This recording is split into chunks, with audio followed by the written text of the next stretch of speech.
వాస్తవాలు కూడా ప్రజలకు చెప్పకపోతే ఇంకా నేను రాలేదే, లేదంటే చేసేయలేకపోతున్నాడు, డబ్బులున్నాయి ఎందుకు చేయలేదు, నేను చేస్తా అన్నాడు కదా, నమ్ముకున్నాం కదా అనే ఫీలింగ్ వస్తున్నారు. అది కూడా చెప్పాలి. ఇప్పుడు గవర్నమెంట్ ఆఫ్ ఇండియా ఇచ్చారు ఒక 15,000 కోట్లు వరల్డ్ బ్యాంక్ నుంచి అమరావతికి ఇచ్చారు. ఒక 12,150 కోట్లు పోలవరానికి ఇచ్చారు. ఒక 11,114 కోట్లు రివైవల్కి ఇచ్చారు.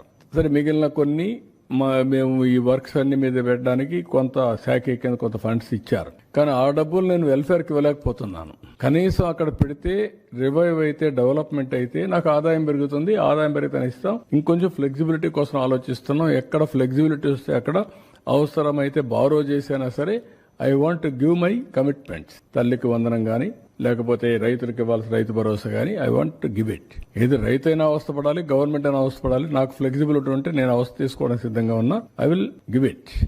ఆ ప్రయత్నంలోనే అనునిత్యం ఉన్నాం. మా డిపార్ట్మెంట్కి అదే చెప్పాం. They are also doing same exercise. ఒక్క నిమిషం కూడా వెయిట్ చేయాలి నాకు ఫ్లెక్సిబిలిటీ ఉంటే. ఇప్పుడే దాని మీద కూడా ప్లాన్ చేసుకున్నాం, వర్కౌట్ చేస్తున్నాం. I will come out.